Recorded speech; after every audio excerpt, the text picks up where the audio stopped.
Chapter 6 नियंत्रण एवं समन्वय।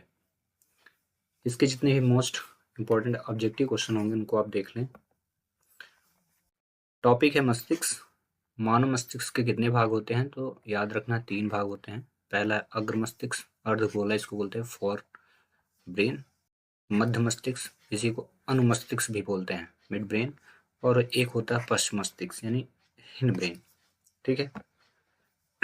अब आते हैं ग्रंथ किसे कहते हैं।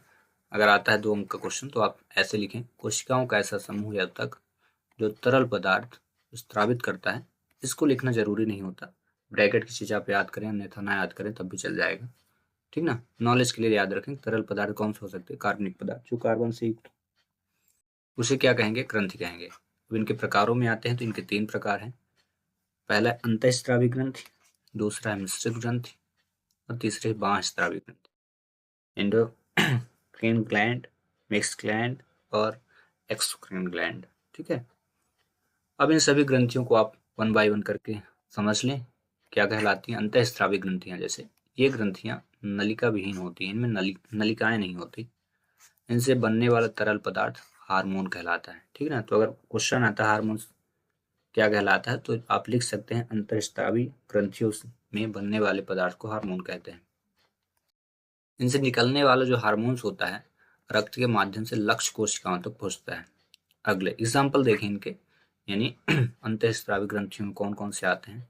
हाइपोथैलेमस, ये ऑब्जेक्टिव वगैरह बन सकते हैं। पीनियल, ये पीयूष ग्रंथ भी अंतःस्रावी ग्रंथि ही है। ठीक ना। थायराइड जो गले में होती है, पैराथायराइड, थाइमस, एड्रिनल, ओवरी अंडाशय होता है। ठीक है। और टेस्टिस वृषण है। ये क्या है? मादा और पुरुष में जो जननांग होते हैं, ये जननांग का है। ठीक ना, जनन अंग है। ओवरी, इसका ओवरी का नाम क्या है? अंडाशय भी इसको बोलते हैं। ठीक ना, ओवरी में अंडाशय पाया जाता है। और ये टेस्टिस, ये पुरुष अंग है। ठीक ना। अगला है मिक्स ग्लैंड, मिश्रित ग्रंथि। इसका अन्य नाम क्या है? Compound gland. ये ग्रंथियां अंतःस्रावी ग्रंथियां तथा बाह्यस्रावी ग्रंथियां दोनों प्रकार की होती हैं। एक चीज याद रखना, ये पूछा जा सकता है कि टेस्टिस या ओवरी, या यूं कहा जाए कि वृषण और अंडाशय कौन सी ग्रंथियां हैं, तो आप याद रखें अंतःस्रावी ग्रंथियां हैं। ठीक है। अगला, इसमें एग्जाम्पल देखें मिश्रित ग्रंथियों में। अग्नाशय, पैनक्राज, पैनक्रियाज बोलते हैं ना। अगला, बाह्यस्रावी ग्रंथियां, ऐसी ग्रंथियां जो बाह्यस्रावित होती हैं। ऐसी नलिकाएं, इनमें पहली बात तो नलिकाएं पाई जाएंगी, जबकि अंतःस्रावी ग्रंथि में नलिका नहीं होती। इनसे बनने वाला जो तरल पदार्थ हो क्या होगा? एंजाइम होगा। तो ये क्वेश्चन बन सकता है कि हार्मोन्स किन ग्रंथियों में बनता है? तो अंतःस्रावी ग्रंथि में। एंजाइम किन ग्रंथियों में बनता है? तो याद रखना किसमें? बाह्यस्रावी ग्रंथि में। नलिका किसमें पाई जाती है? तो अंतःस्रावी ग्रंथि में नहीं पाई जाती और बाह्यस्रावी ग्रंथि में पाई जाती है। ठीक ना। अब इनसे निकलने वाला जो एंजाइम होता है नलिका के माध्यम से लक्ष्य कोशिकाओं तक पहुंचता है। अब इनके एग्जाम्पल याद रखना, यकृत, आंसू ग्रंथि, दुग्ध ग्रंथि, स्वेद, यानी जो पसीना होता है उसे स्वेद बोलते हैं। ये ग्रंथियां बाह्यस्रावी ग्रंथि होती हैं। अब अग्नाशय को समझें आप। ठीक ना। अग्नाशय क्या होता है? यह ग्रंथि शरीर के एकमात्र मिश्रित ग्रंथि है जिसका 98% भाग बाह्यस्रावी होता है। 98% भाग इसका क्या होता है? बाह्यस्रावित होता है। ठीक। क्या क्या इसके अंतर्गत पाया जाता है देखो, तो ये क्या क्या करते हैं? जंतुओं में नियंत्रण और समन्वय के लिए उत्तरदायी ऊतक होते हैं, तंत्रिका ऊतक और पेशी ऊतक। ठीक ना। अब ऊतक के बारे में आप समझ लें। ठीक ना, 2 ऊतक है, तंत्रिका ऊतक और पेशी ऊतक। तो ये नियंत्रण और समन्वय का काम करते हैं जंतुओं में। अब ज्ञानेंद्रियां कौन कौन से? तो हमारी ज्ञानेंद्रियां समझें, आंतरिक कर्ण, नाक और जिह्वा, जिसे जीभ बोलते हैं। केंद्रीय तंत्रिका तंत्र कौन कौन से होते हैं? केंद्रीय तंत्रिका तंत्र बनता है, देखना किससे? मस्तिष्क और मेरुरज्जु से। क्वेश्चन अगर आए केंद्रीय तंत्र का निर्माण किससे होता है, तो याद रखना मस्तिष्क और मेरुरज्जु से। क्वेश्चन देखें, 2 तंत्रिका कोशिकाओं के मध्य खाली स्थान को कहते हैं, मतलब क्या कहते हैं? तो इसको याद रखना सिनेप्स बोलते हैं। ऑब्जेक्टिव क्वेश्चन है। अगला, निम्नलिखित पादप हार्मोन, यानी आपसे पूछा जाए पादप हार्मोन कौन कौन से हैं, ऑब्जेक्टिव दे दे तो इनको आप याद रखना। इनके बाद चौथा ऑप्शन जो होगा वो पादप हार्मोन नहीं होगा। तो पहला साइटोकाइनिन, दूसरा ऑक्सिन और तीसरा जिब्रेलिन। अगला क्वेश्चन, आपसे अगर क्वेश्चन पूछता है कि मनुष्य में पर्यावरण से सभी सूचनाओं की संवेदना ग्रहण करने हेतु ग्राही अंग कौन से होते हैं, तो याद रखना मतलब सूचनाओं को ग्रहण करना कौन सा है। पहला काम है आंतरिक कर्ण का, नाक का और जिह्वा। नाक से भी, स्मेल से भी आप इंफॉर्मेशन चेक कर लेते हैं। अब ये क्या है, जीव अलग अलग जीव के अकॉर्डिंग ये रहते हैं कि कौन सी जीव किस चीज से सूचनाएं कलेक्ट करता है। मनुष्य में मस्तिष्क के मुख्य सोचने वाले भाग का नाम क्या है, तो याद रखना अग्र मस्तिष्क। ठीक ना, आगे का जो मस्तिष्क होता है सोचने का काम करता है। किस ग्रंथि को मास्टर ग्रंथि भी कहते हैं, इंपॉर्टेंट, वेरी वेरी इंपॉर्टेंट, तो याद रखना पीयूष ग्रंथि। और ये कहाँ पाया जाता है, याद रखना अंतःस्रावी ग्रंथि का ये अंतर्गत आता है, ये एग्जाम्पल है। ठीक ना, इसी में एग्जाम्पल अंडाशय और वृषण भी है इसमें। ठीक ना, कपाल तंत्रिकाओं और मेरु तंत्रिकाओं से मिलकर केंद्रीय तंत्रिका का निर्माण होता है। ठीक है, अगर पूछता है किससे निर्माण होता है केंद्रीय तंत्रिका का, तो याद रखना कपाल और मेरु तंत्रिकाओं से। वेरी इंपॉर्टेंट क्वेश्चन है कि तंत्रिका तंत्र की प्रमुख इकाई कौन है, तो न्यूरॉन, ये याद रखना। मनुष्य में प्रतिवर्ती क्रिया का केंद्र बिंदु, ये सब इंपॉर्टेंट क्वेश्चन, तो याद रखना मेरुरज्जु। मनुष्य के मस्तिष्क में सोचने वाला जो भाग होता है वो क्या होता है, अग्र मस्तिष्क, इससे पहले भी आपने देखा है। अगला testosterone hormone, very very very important question, का मुख्य स्त्राव क्या होता है, टेस्टिस से होता है। ठीक ना, मटर के पौधों में तंतु की वृद्धि का कारण क्या कहलाता है, प्रकाशानुवर्तन। ये आ चुका है एग्जाम में, प्रकाशानुवर्तन किसे कहते हैं। ऐसे पकी हुई फलियां वृक्ष से अलग होकर एब्सिस अम्ल के कारण गिरती हैं, तो पूछा जा सकता है किस अम्ल के कारण, तो इसको याद रखना एब्सिसिक। ठीक ना, एब्सिसिक अम्ल के कारण। अगर आपसे पूछता है कि बौनापन किस हार्मोन के कारण होता है, यानी छोटे छोटे कदकाठी के बच्चे जिनके उत्पन्न होते हैं, या यूं कहा जाए कि कुछ बच्चों की हाइट कम हो जाती है, अचानक रुक जाती है, तो उसका रीजन क्या है, एक हार्मोन्स की कमी हो जाती है। उस हार्मोन्स का नाम क्या है, वृद्धि हार्मोन। ठीक ना, वैसे वृद्धि मतलब बढ़ना, और जब चूनू को हो गया है ना, चूनू को किस कारण हो गया कि वृद्धि हार्मोन की कमी होगी, भी बढ़ ही नहीं रहा। ठीक ना, इस कारण से। अगला देखते हैं, पराग नलिका की अंडाणु की जो वृद्धि होती है उसे पूछा जाए किस कारण से होती है, तो याद रखना रसायनानुवर्तन के कारण। ठीक है, अब वेरी इंपॉर्टेंट क्वेश्चन पे आते हैं कि हार्मोन्स किसे कहते हैं, तो इसकी डेफिनेशन देख ले। विशेष प्रकार के रासायनिक पदार्थ होते हैं, मतलब कौन होते हैं हार्मोन्स, जो विशिष्ट भागों या कोशिकाओं द्वारा स्रावित होते हैं और विशेष प्रकार की कोशिकाओं की क्रियाशीलता या कार्यशीलता को प्रभावित करते हैं तब विविध क्रियाओं का नियंत्रण एवं समन्वय करते हैं। इन्हीं क्या कहते हैं, हार्मोन्स कहते हैं। मस्तिष्क में के बारे में आप जान ले। मस्तिष्क क्या, केंद्रिका तंत्र का वह भाग है जो कपाल गुहा में सुरक्षित रहता है तथा शरीर के विभिन्न अंगों के कार्यों में समन्वय एवं संतुलन स्थापित करने का कार्य करता है, मस्तिष्क कहलाता है। अगर क्वेश्चन आता है मस्तिष्क क्या है, याद रखें जितनी भी निगेटिव या पॉजिटिव क्रियाओं का संचालन हमारे शरीर में होता है उसे मस्तिष्क ही करता है। तो जितना आप मस्तिष्क को पॉजिटिव रखेंगे उतना ही आप पॉजिटिव वे में जाएंगे। ठीक ना, कुछ बच्चों का मानना है कि कितना ही पढ़ते हैं लेकिन याद नहीं होता, उसका रीजन आपका ही है, आपने ही मस्तिष्क को ऐसी इन्फॉर्मेशन दी है। क्यों ऐसा कहते हैं कि याद नहीं होता, मस्तिष्क को समझाइए और उसको इन्फॉर्मेशन सही दीजिए। हाँ हम पढ़ते हैं, याद हो रहा है, तो धीरे धीरे मस्तिष्क भी अंडरस्टैंड हो जाएगा और फिर याद करने लगेगा। ठीक है, अगला मेरुरज्जु या सुषुम्ना किसे कहते हैं, तो देखें कशेरुकी की दंड गुहिकाओं में सुरक्षित केंद्रीय तंत्र का वह अंग जो संयोजी ऊतकों से बने 3 झिल्लियों से ढकी संरचना है या प्रतिवर्ती क्रियाओं को संचालित करते हैं, उसे सुषुम्ना या मेरुरज्जु कहते हैं।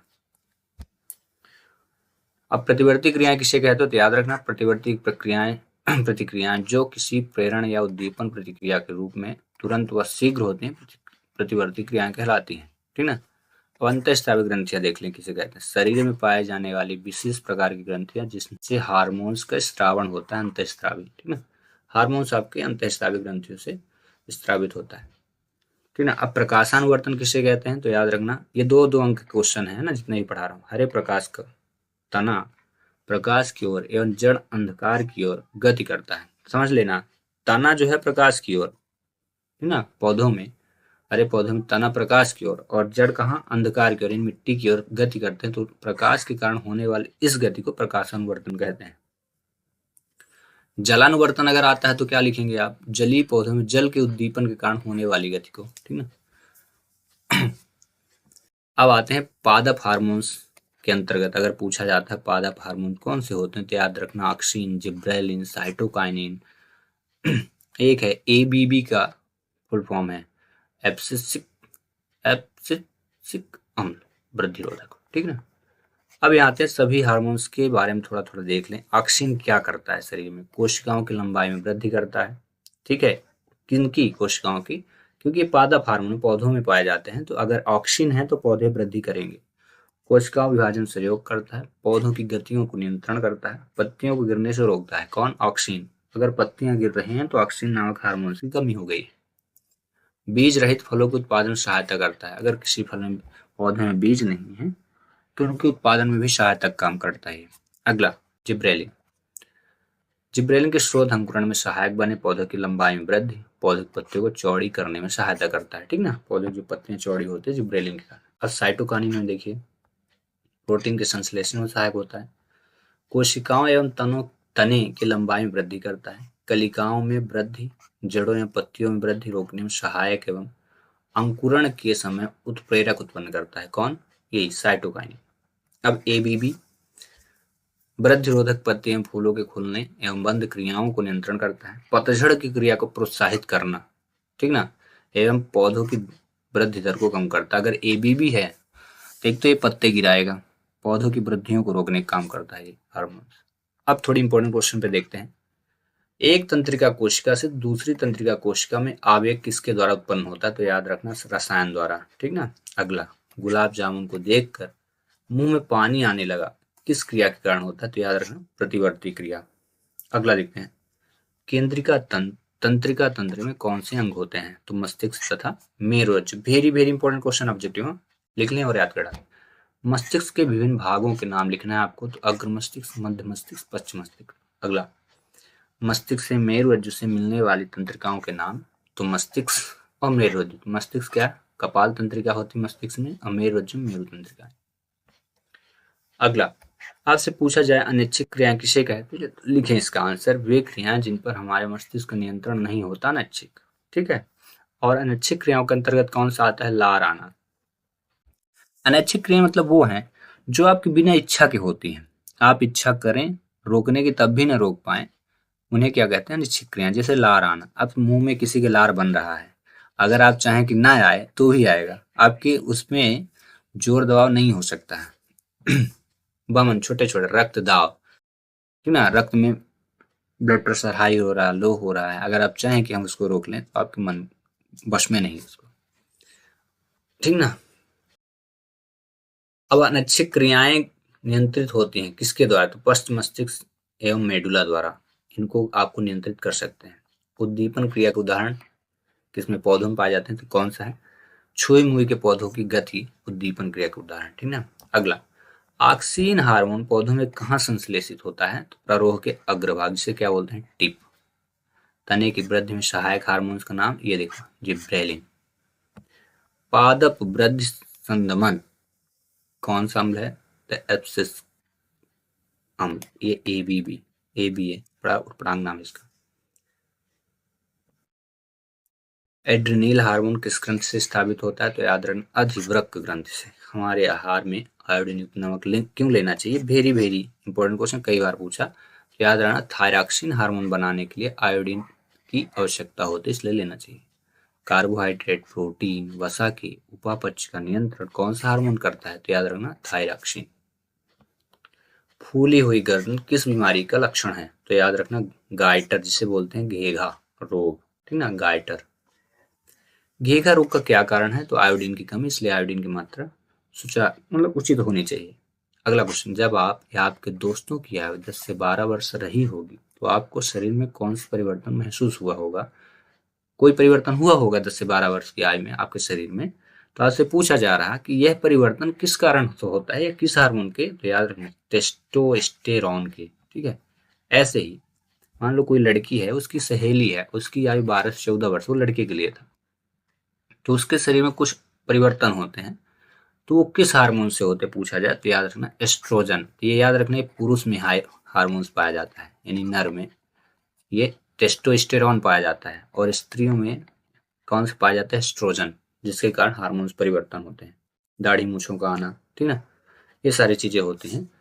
ये जो परिवर्तन दिखते हैं आपके स्त्रियों में एस्ट्रोजन और पुरुषों में टेस्टोस्टेरॉन। ठीक है। अगला, आपके दादाजी को कम शर्करा की सलाह डॉक्टर ने दी। दादाजी किस रोग से पीड़ित हैं? आपको बताया था मधुमेह। मधुमेह के रोगियों को शक्कर खाने की या शर्करा खाने की सलाह नहीं दी जाती है। ठीक है। मधुमेह के रोगी को किस हार्मोन से लेने की सलाह दी जाती है? तो याद रखना insulin. Very very important question चला है। इंसुलिन हार्मोन का निर्माण मनुष्य के किस अंग में होता है? तो अग्नाशय। ठीक है। इंसुलिन का क्या कार्य होता है पूछा जाए आपसे तो याद रखना इंसुलिन रुधिर में शर्करा के स्तर को नियंत्रित करता है। ठीक है। जिसके शरीर में शर्करा यानी शुगर की मात्रा अधिक हो जाती है तो उसको कंट्रोल करने वाले एक ही हार्मोन को क्या है? इंसुलिन। अगला, टेस्टोस्टेरोन हार्मोन मनुष्य यानी नर के किस अंग से स्रावित होता है? तो क्या है? वृषण। ठीक ना। वृषण के द्वारा ही मूत्र वगैरह का क्या है? एक उत्सर्जन अंग भी है। तो ये जो उत्सर्जन अंग है तो इसमें कौन सा हार्मोन होता है? टेस्टोस्टेरोन। ये मनुष्य में पाया जाता है। वही नर हो गया। स्त्री में जो है एस्ट्रोजन हार्मोन मादा के किस अंग से स्रावित होता है? तो ये क्या है? अंडाशय से। ठीक है। और इस प्रकार जितने भी इंपॉर्टेंट क्वेश्चन थे इस चैप्टर के हो गए कंप्लीट। कंफर्म है, श्योर है कि इन्हीं से ऑब्जेक्टिव बनने वाला है, तो आप इनको खुद पढ़ें, अपने यार दोस्त मित्र सखा फ्रेंड को भी भेजें। मिलते हैं नेक्स्ट चैप्टर के साथ नेक्स्ट वीडियो में। Thanks for watching.